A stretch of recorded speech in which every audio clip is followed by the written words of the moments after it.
it is kind of sweet.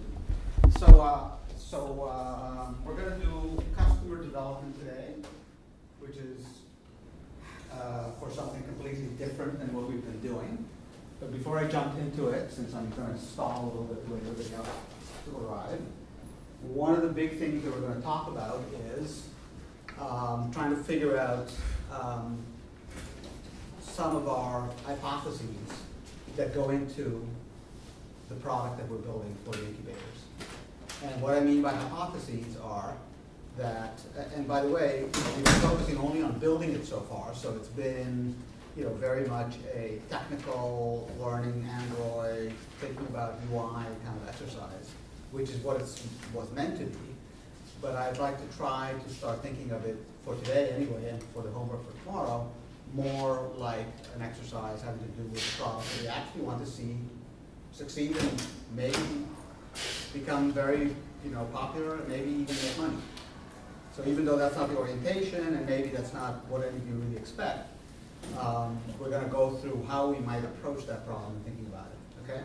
So one of the big things that I'll cover in a little bit, and we can brainstorm about it a little bit now, is who do we think the user is for, there's a minus for dropping your helmet.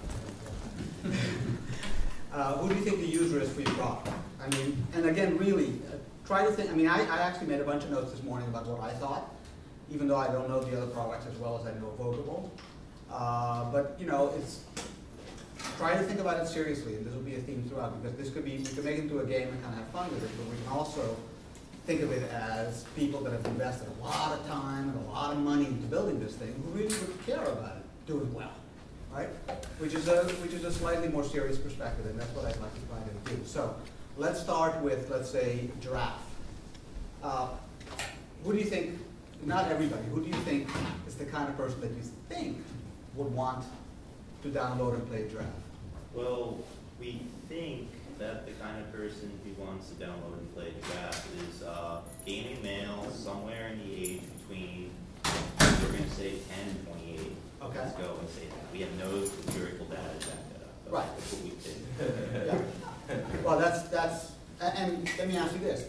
Have you done anything in the design of the game that is making that assumption? Is there anything about the game that is different because you believe that? I just believe because the fact that is our demographic, that we typically feel the person who likes that. And that's cool. What was that? No, it's good. I feel like that's the kind of game we want to make ourselves. Okay, yep. And that's why we feel like maybe other people would want that. Yeah. So is there anything different about Giraffe than something like Angry Birds or any of the other kind of quick play games? What do you mean by that? Because it's a different game. Just that it's different. It's a different game. There's no characteristic about it that somebody say, oh my God, you love Angry Birds, you're going to love this too because. I mean, it's what it is. It's run and kill stuff and jump game. Mm-hmm. What do they call those? RKJs. Run, kill, jump. RKJs. Yeah. What'd you say, Anna? Side-scrolling action game. Right. Yes. Yeah, that's the right term. Yeah. Thank you, expert. Right. So let's ask the same question. Are there any, I forget now, who's happy, sad? There's no happy, sad. He was here, It's but he hard left. to disappear. His bike can answer the question. Okay, so how about Vogable? Let's think about Vogable. Who do you think, what kind of user do you think that is gonna want this game? Shopaholic. Yeah, probably female 16 to like 35 is good. It's a huge demographic. Well, I mean, and let's go one step further. Let's go beyond demographic to like, where would you find these people? New York, urban areas. Okay. Just like anywhere where it's more fashionable. Yeah. More well-known to dress well. Rather than. Okay. How about what websites do they frequent? I mean, if you wanted to put an ad, where would you put an ad for the app? Definitely like some of those sample cell websites and just like any websites with more like building in it. Yeah. If we later talk to websites and kind of have like use their web services, we could definitely have them like advertise this like, oh, if you like shopping here, you could also But I mean, again, now let's try to be realistic. You know, Amazon's not gonna pay attention to this No, not initially, Amazon. right? No, But but like like smaller websites. Like, if we get into like, Mod Pop or Urban Outfitters or Yeah, something like like those that. types of ones. Mhm. They're still pretty corporate and huge, but like, I think they would be interested. What is Mod, what do you call it, Mod? Mod cloth. What is that? Is that a store, an online store? Yeah. Okay. How about like finding bloggers that cover this? I mean, or people in the, you guys read any blogs that are on this topic? Oh, man. Pardon me? A little bit. Almost, yeah.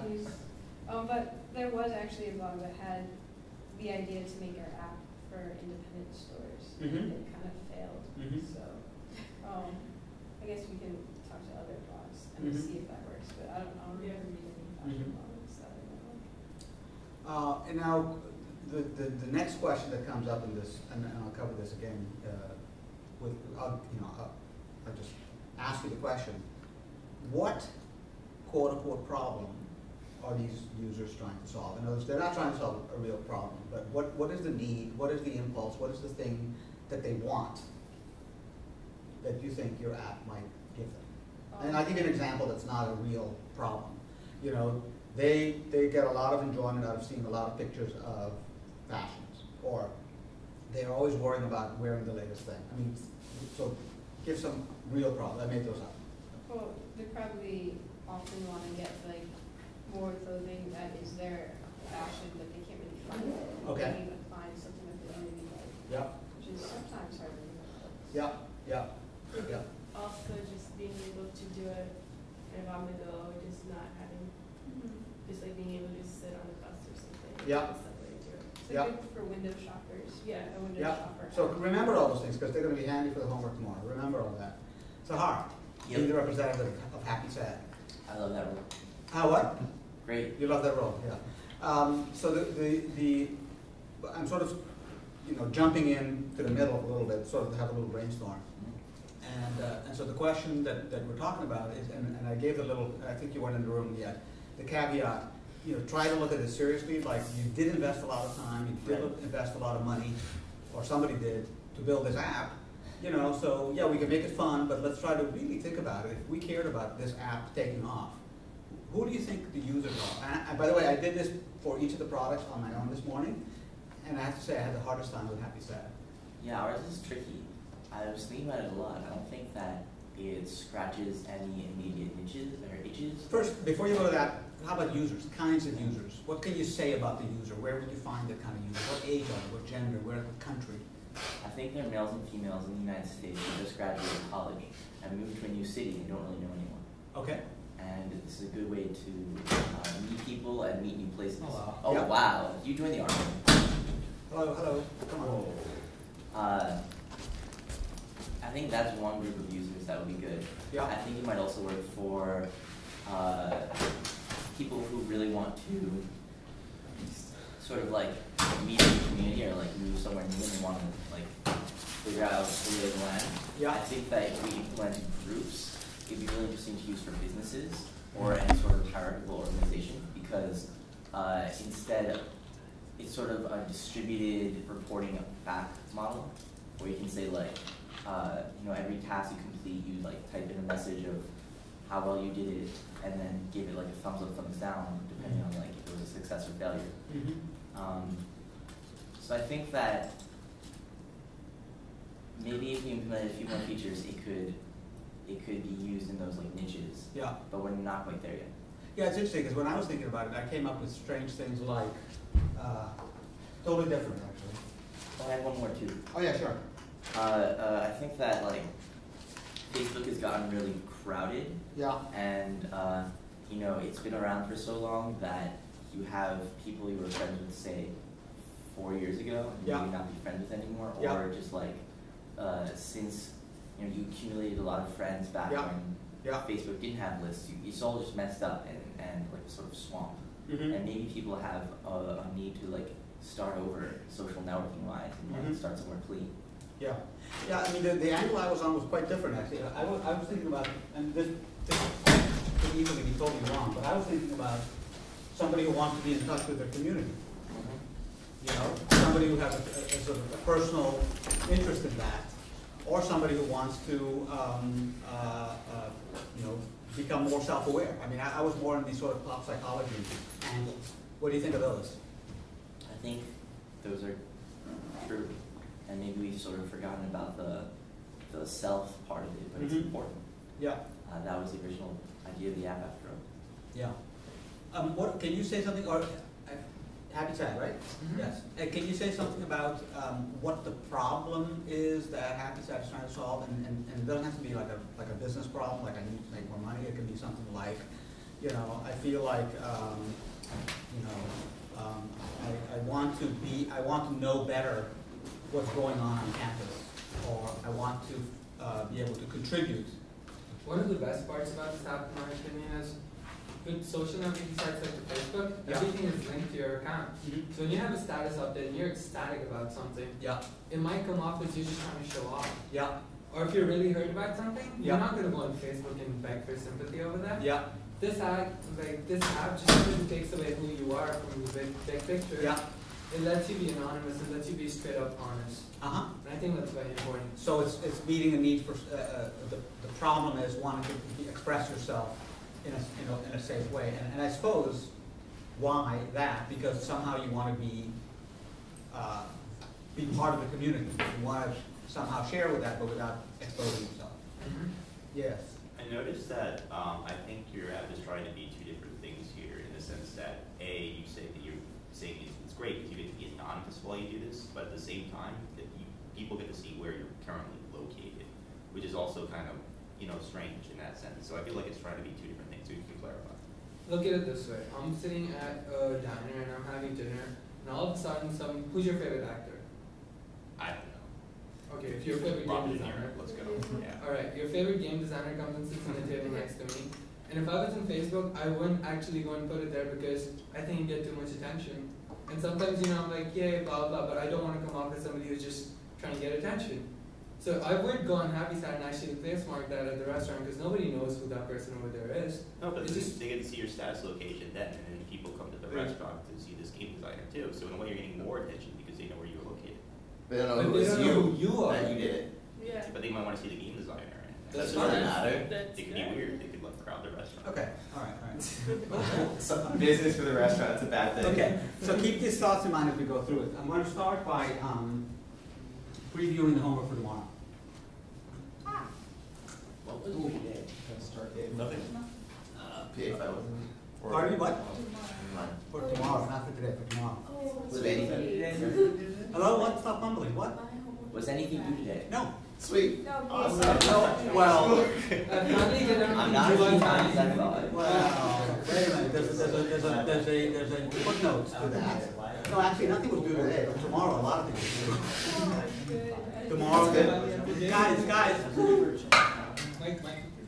so tomorrow, the demo day, big demo day, everything talking to the server, life is good. Tomorrow also is PA 5 due, and tomorrow we'll have this homework, so, PA5. Can I ask you a question about PA5? yes, you may. Ask him. Yeah. So, are we supposed to try and make it like look pretty or whatever? Are we supposed to show that we can have the technical capability to pull it off, and then spend the remainder of our time working on our app? The latter. Yeah, it doesn't have to look beautiful. It just has to have all the parts, so that you can say, I built an Android app from scratch by myself. It has these things. And if you later you can come back to it and like pretty it up. But for right now, just do it. Yes. Maybe to help clarify the design behind it, because I'm having a lot of trouble wrapping around my head what exactly I'm supposed to go, how I'm supposed to go from like node to node. Like, am I supposed to do different intents? Like, I don't understand.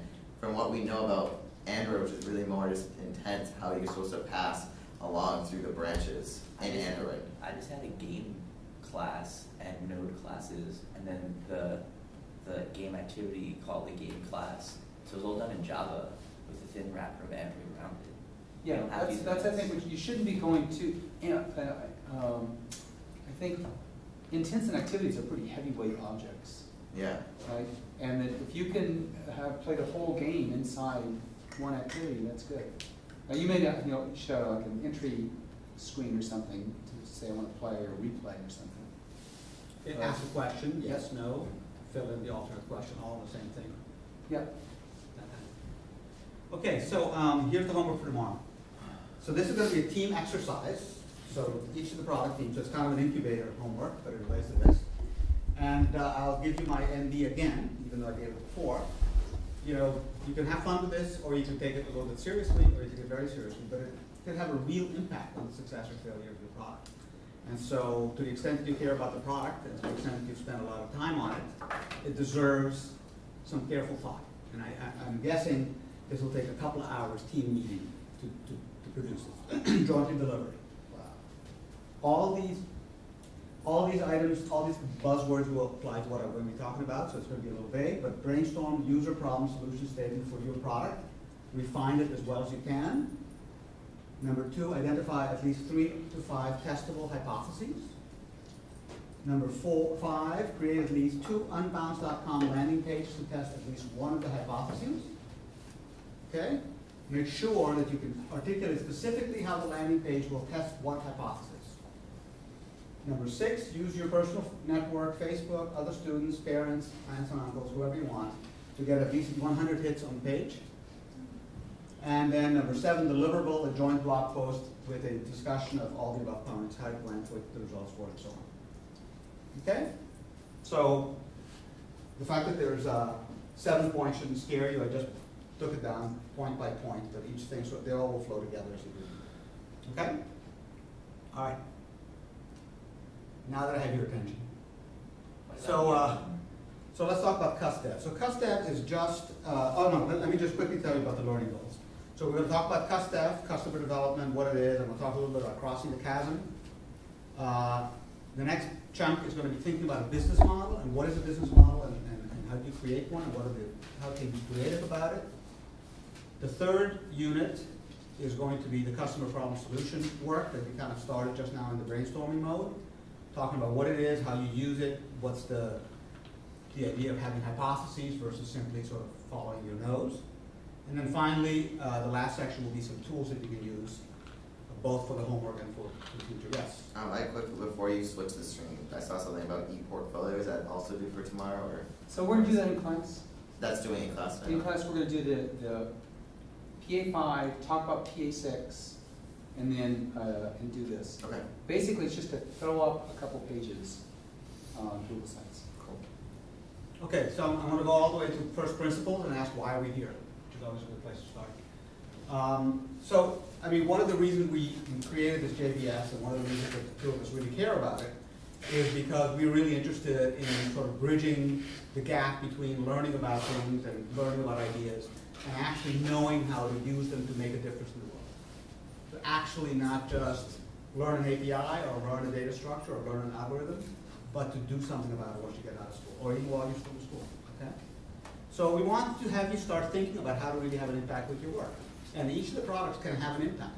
Now I know that we picked the products a little bit in a rush, kind of arbitrarily, so it would be okay if this is not your life's passion to build a Vogel app or to build a Happy Set app. That's understood.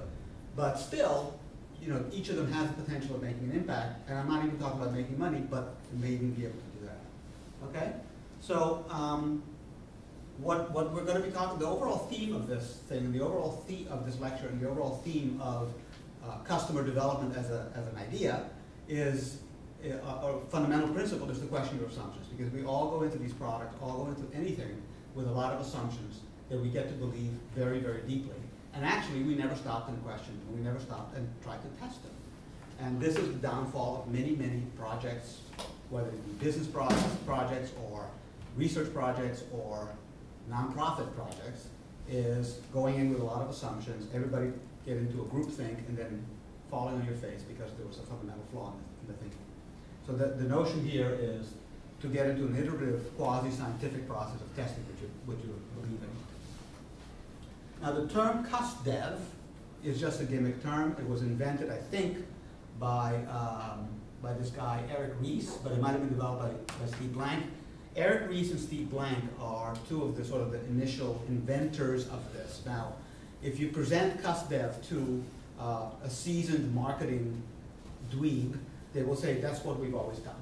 What's new here? It's just common sense. And in a way it is, just like agile software development is kind of just common sense. What they've done is taken in agile development some practices that have looked like they work well and articulated them so people that are coming new into the field have a toolbox or a toolkit to use. And I think CustDev is kind of the same idea.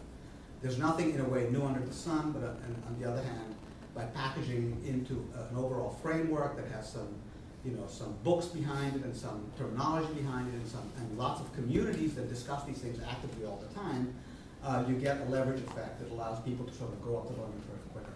Okay? So if this stuff interests you, I would recommend looking at, I have the book, I'll pass it around. Here it is.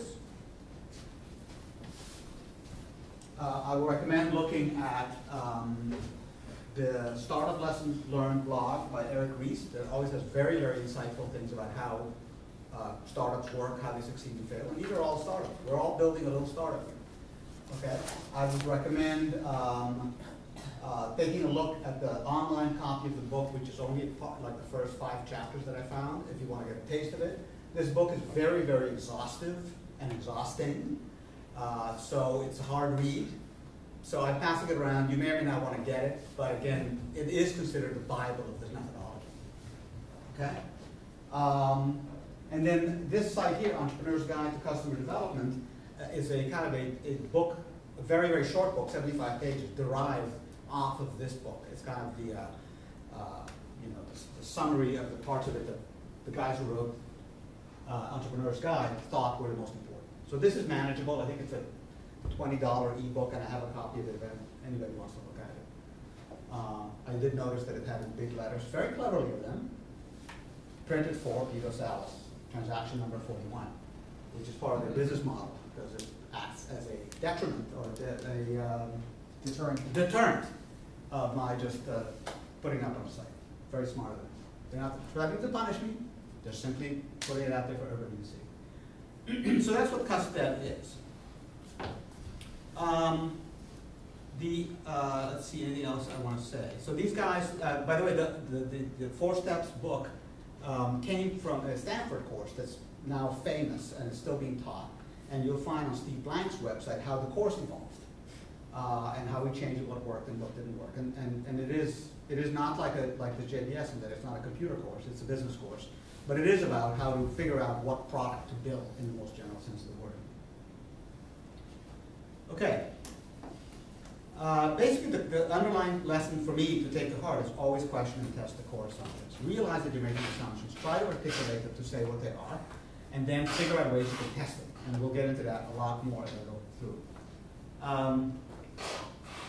There's a notion of a minimum viable product that will come up over and over again, which I'll introduce now. Because it's not necessarily a product. The idea of a minimum viable product is that you figure out the hypotheses you are making, like people want to stay in touch with their community, people are interested in using their Android to stay in touch with their community, people want an anonymous place in which they can indicate their state of mind, their excitement or lack thereof. By the way, the computers that are open, can they be closed? Thank you. Yes? People want, and then you think about a way to test it. And a minimum viable product, the idea of that is simply some artifact. And when I say artifact, it's purposefully vague. Because it could be a paper prototype, it could be an article in a magazine, or it could be a website, or it could actually be a product. But the smallest amount of effort you can possibly make as the owner of the product that will allow you to test, prove or disprove this theory, this hypothesis. That's a minimum viable product. And as you go through the creation of a product or a company or an organization, you will have many minimum viable products, and they will be designed to serve a certain purpose or another. Okay? So in a way, like the paper prototype was along those lines. And we didn't actually use it because our focus was totally on building the product. But one of the things I hope that, and in a future homework will bring this up, is to actually go build a minimum viable product for, and the type is very small, it's very dense, to build a minimum viable product and actually go out and get feedback from people rather than from electronically, which is what the homework tomorrow is about.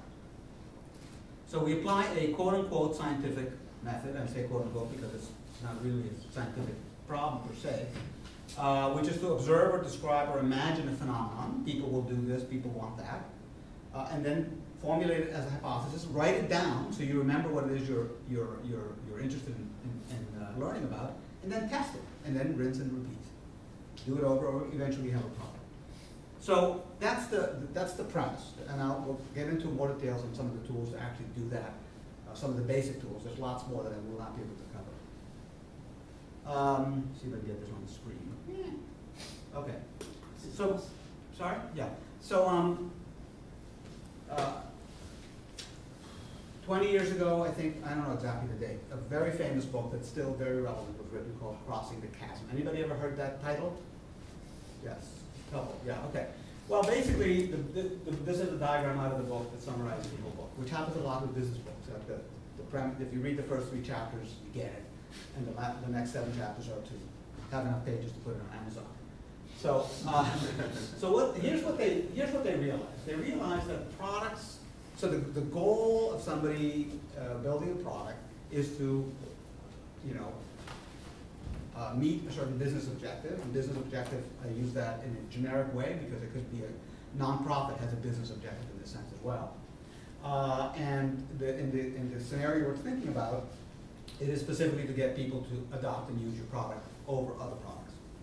And what this guy figured out was that you can track the evolution or the development of the market for a product along a bell curve like this. And basically, the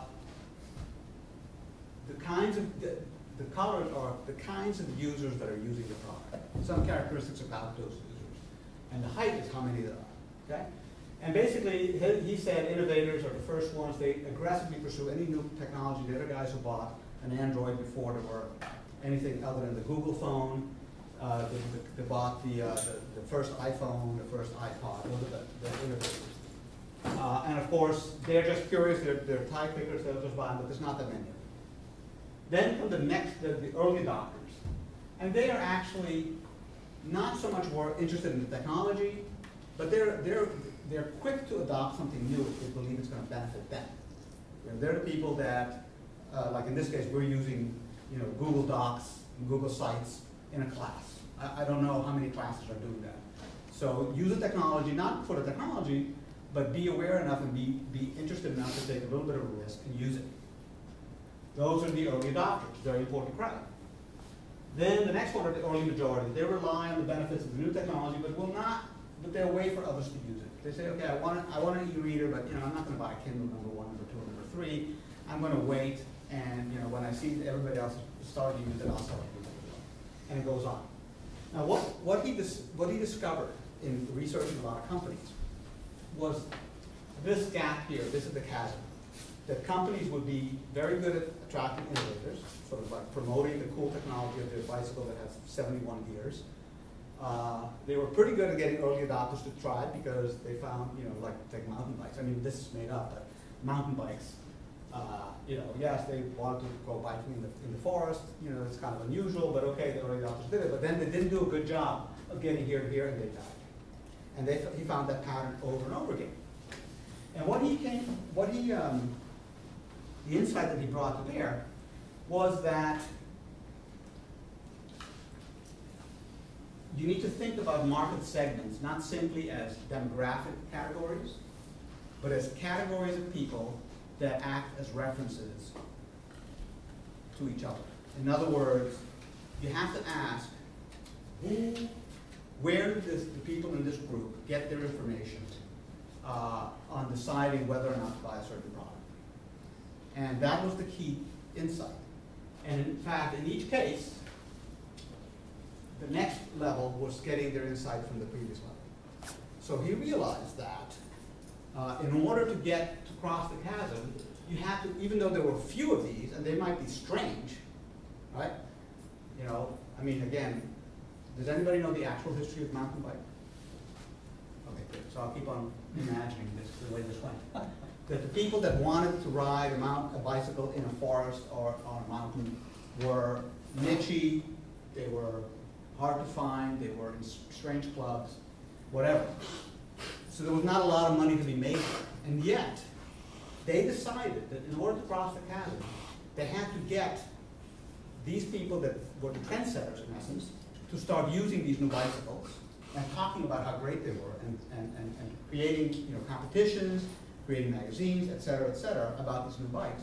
Because that was the only way the early majority was going to adopt this product, okay?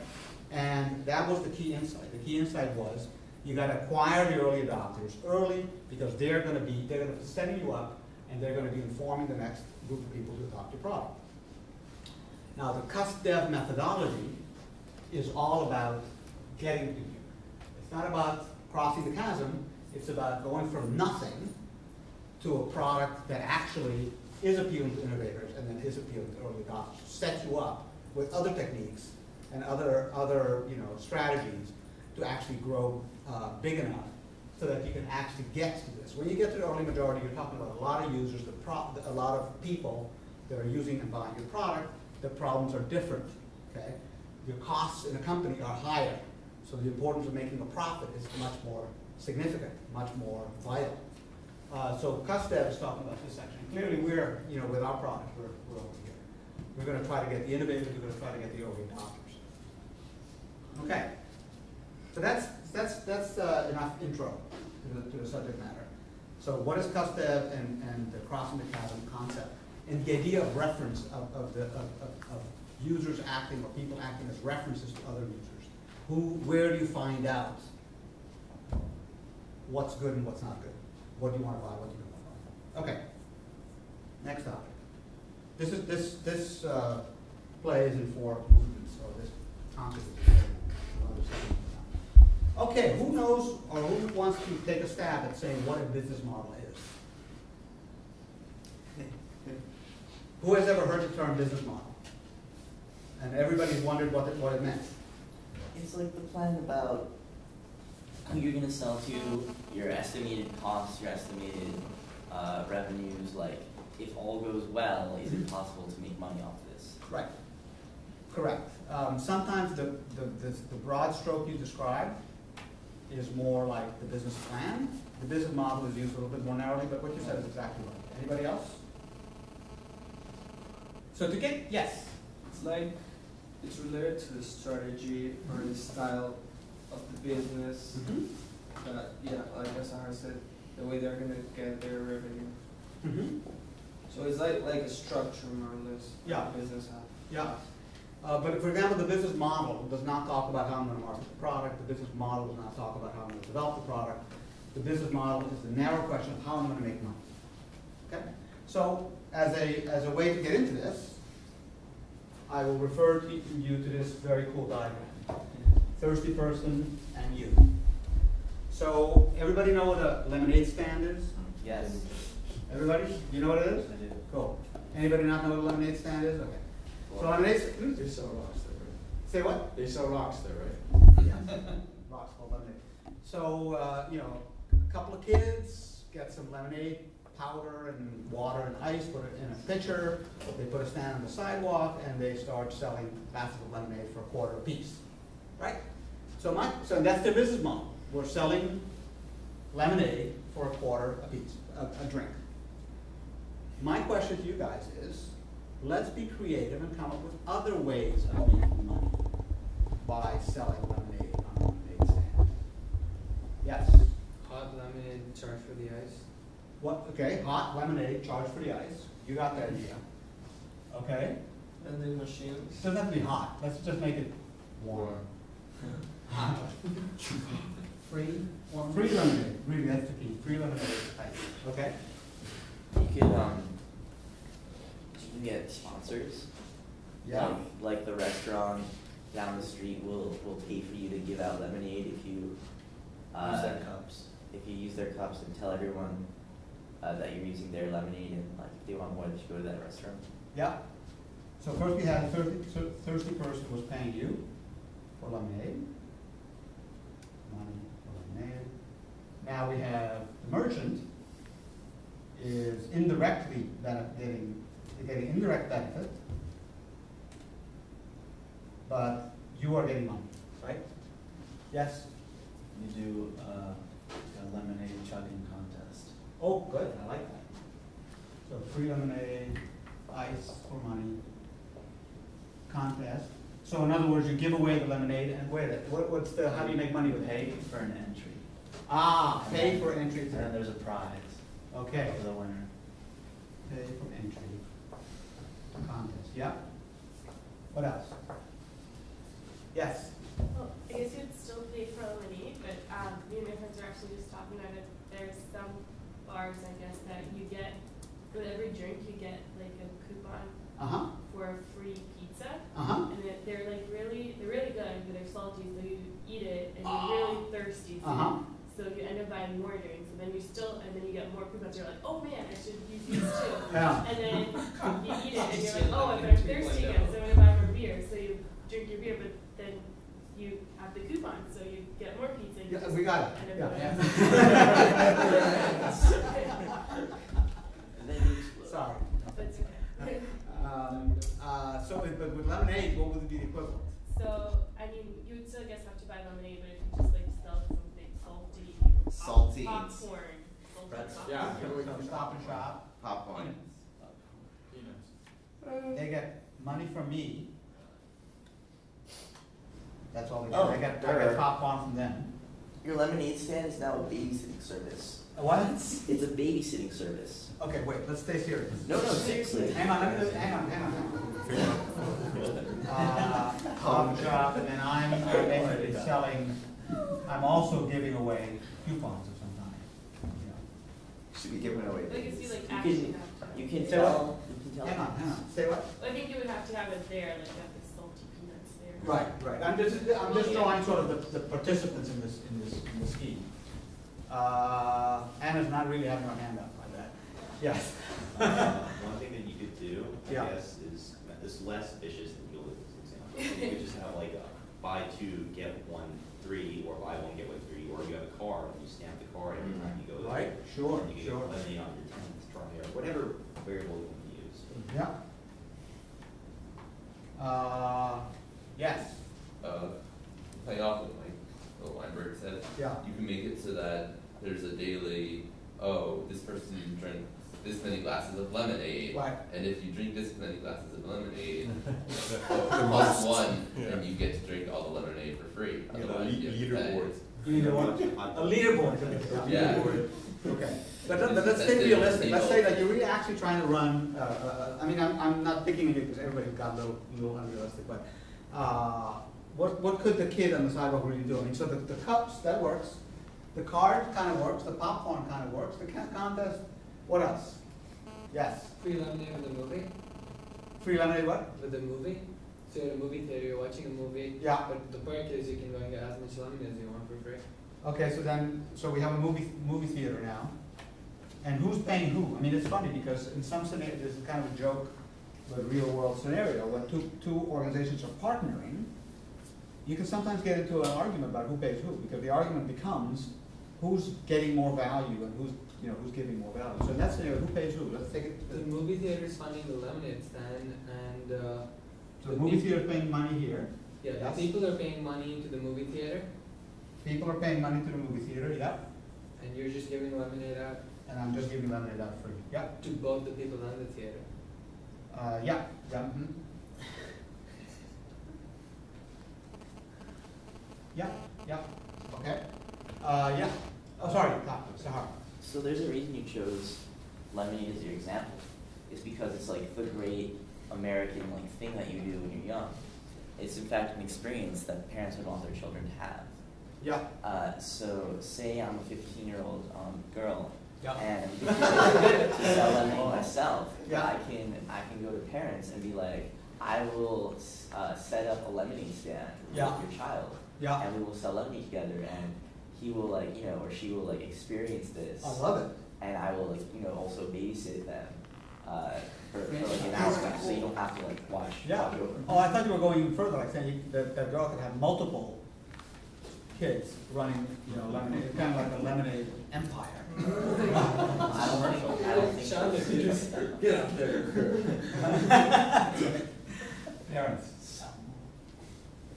So now parents are paying me I'm giving them babysitting. And I by the get free way, labor, huh? and I get free labor for my, lemonade stand. Yes. And a And I can smaller still sell. child. I can still sell lemonade. Yeah. And maybe I split the money with the victim. Yeah. Okay. So I think you guys get the idea. Yes. Go ahead. I think one thing that we're kind of neglecting is the importance of practical advertising. Yeah. So remember when we did this, we just had we sent 2 kids, we just had them waving the signs Yeah. out front in front Yeah. of cars, trying to get in the face of the Well, that's good. or playing music and stuff. Bad idea. No, that was a good idea. So that would be an assumption, a hypothesis we could Yeah. test. But anyway, so that's the idea of a business model. Now, yeah, sorry. I thought about maybe they can have like vending machines, Yeah. and you can choose the amount of the vending machine of sugar and lemon, Yeah. and it makes it for you Yeah. according to different locations. Yeah. And then who gives money to who? So where's the vending machine come from? Well, it's an investing, I guess, from them, Yeah. and then they just still selling it. They can sell it by stands or by vending machines. It's easier for them. They don't have to pay for the wages of the people Uh-huh, or yeah. all the day open 24 hours. Yeah. So No people at all. Yeah. Yeah. Yeah, because I was also thinking about the Sahara idea.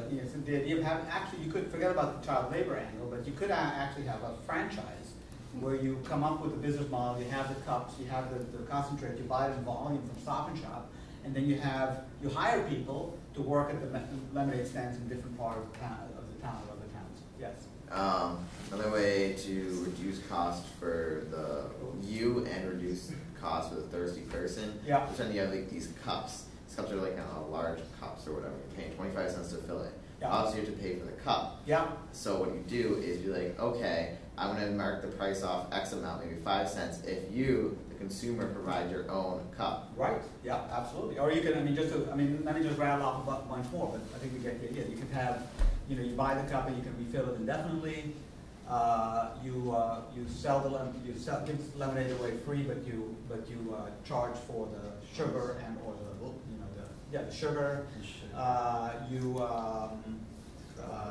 sell. I think somebody said you sell advertising on the lemonade cup, etc. So I think we get the idea. The idea is that there's a lot more ways of making money or achieving your goals than simply I do something for you, you give me something back. And it's useful as you're thinking about how you want your product to be adopted, to think about alternatives. I'll give you an example from my own personal experience, and I'll tell you what's good about it, what's not. I have a product called blogbridge.com, and I built it with another guy about 5 years ago, and it's still available. And it's a blog aggregator. Now, you can get BlogBridge for free, and it'll have 80% of the functionality you want. You can pay $5 every 3 months, and it'll get 99% of the functionality you want. Or you can pay $25 every 3 months, and it'll get 100% of the functionality you want. So, and by the way, it's an open source. This complicates it. It's an open source product, so all the source code is available on GitHub. So you can also just go on GitHub and download it and pull out all the pricing stuff and get it for free forever. So there's an example where I have, yes. You wouldn't get updates, right? Pardon? You wouldn't get updates. You wouldn't get updates. Or like support or anything. Yeah, actually it's a little more complicated because there's a server involved. Anyway. Yeah. But the point is, there's an example where I had a product of my own, and I had total liberty, and I paid out of my own pocket to develop it with my time, and I really seriously wanted to make money with it. I mean, I wasn't expecting to make a lot of money, but it turns out I made no money. It turns out that I break even at best, and the reason is, anybody guess the reason, given what I said? Yes, go ahead. 80% of the functionality is enough. Exactly. Yeah, that's exactly right. Now, why did I do that? Why did I set it up that way? Why did I make 80% of the functionality free? Yeah. Well, you wanted multi-tiered levels. Yeah. And you wanted enough that they see like, oh, this is a good product. I wonder what more is available. But Yeah. if you limited it too much, they'll try it out and be like, wow, there's so much limited functionality. I really don't know what I'm getting into. I'll mock at you and try it. Right. At all. Well, I actually had that was part of it, but the other big part of it is I wanted to, looking, introspecting, I decided that what was most important to me is to get as many users as possible. And so I decided that I was going to make it free for common use, and my theory, my hypothesis was that I wanted it to be free for casual or users or tire kickers, and I wanted people that were serious users to have to pay. And so I very, cleverly, quote unquote, picked the features that you couldn't get for free to be the features that I thought, I hypothesized, the serious users would want. Like it's limited to 300 feeds in the free version. And the theory was, if you want more than 300 feeds, you're showing me that you're a serious user, so it's reasonable to expect you to pay. Now, it didn't work out because of what Susie said, that 80% was enough, and I would say 95 or 98% of the users are all on the free tier. So, yeah. The other thing is, like, if you are really that serious about it, you can also pull it up GitHub. Absolutely, yeah. But again, going back to it is open source, although there's a whole other interesting thing about open source. So, okay, yeah. Once it got out and people got hooked, would you ever consider like making an updated edition with less features? So. Yeah. I mean, I think that the truth is it was a side project. It doesn't take any of my time. So, but if it was something that I really spent time on, there's a lot of experiments you could do, and that would be one of them. I mean, we have the knobs here to turn in different directions. Yeah. So, comment on donationware. Yeah. I mean, do you have like? I don't. I could have had. I mean, that's another thing people do, and that might have worked better. Mm-hmm. You make it free, and then you say, if you like what I did, it's the tip jar. Leave some money in this tip jar. Here's a PayPal account. A lot of people do that, and there's articles and blog posts written about, the tip jar when combined with a model where you're asked to pay under certain circumstances. It doesn't work that well because people feel like you're double dipping. If you want to have a tip jar, then the thing should be all free. And that might have worked. I mean, the net, it might have worked out better. I don't know. The other interesting final part of my business model is that the website for BlogBridge has ads. And so between the ads and the licensing charges nowadays, I think I get $400 or $500 a month, which is nothing, but it is enough to pay my expenses. So not a good business, but it is an interesting microcosm of trying to design a business model. Now the last thing I want to mention is this idea of freemium. Remember when somebody, I think it might have been Ed McNerney, was here, he mentioned the freemium business model. Anybody hear that? Yeah. You have it, take a guess what it is? Because there's a little bit of a specific definition. I mean, I guess you can say there's a free version, but there's also a premium version. Right. And so, like, I guess an example off the top of my head is Dropbox, Yep. where you get a 2 GB free version, and then if you want more space per month, you have to pay a monthly fee. Yeah, that is freemium, and there's been a lot of debates as to whether that's a good way to make money on the internet. That's what BlogBridge is. BlogBridge is essentially a freemium model as well. Yeah. I'm curious how you got around piracy or people pirating your software. Inertia. In other words, people that were my target users didn't know how to do a Java build. And those that do, I didn't care about. I meant, like, could people get it through like Oh, okay. No, the way that is because there's a server piece, and actually the license that you're paying is not for the client; it's for access to the server. And the server is what delivers updates. It's what saves. A lot of the commands rely on the capabilities of the server, and so they have to log in. Okay, so using online functionality as your anti-piracy means. Essentially, yeah, essentially. And again, interestingly, I mean, you could use the product just fine without the server, although you will lack some very useful features. And so essentially, the free version doesn't really use the server, although it uses it a little bit. But that was the key, yeah. And in general, this could be hacked in many different ways. But I bet on the fact, and it turned out to be true, that the people that I was catering to with this product could care less about hacking, could care less about doing a Java build. So it never was a problem. Okay, so freemium as distinguished from free. I mean, there's apps that are free because the strategy of the creator of the app is to make the app free because they have another way. It's kind of like a free lemonade. They have another way to make money. They're selling ads, they're selling cups, whatever it is, but they make it free. Freemium is a specific subset of free where the idea is to have a free version that does some amount of functionality and then have tiers that do more or different functionality. And the challenge there is to pick the lines correctly, so on the one hand, you don't cannibalize the hell out of your product, but on the other hand, you actually have people adopting it to sort of discover that they want to get hooked on it. Okay, so that's a bit about business model. So, you know, in each of the cases, with each of our 3 products, whether we said it or not, there is a business model. And it's interesting to think about as we get serious about putting it out in the marketplace, whether we want to put any provisions of the product today that will allow us to have change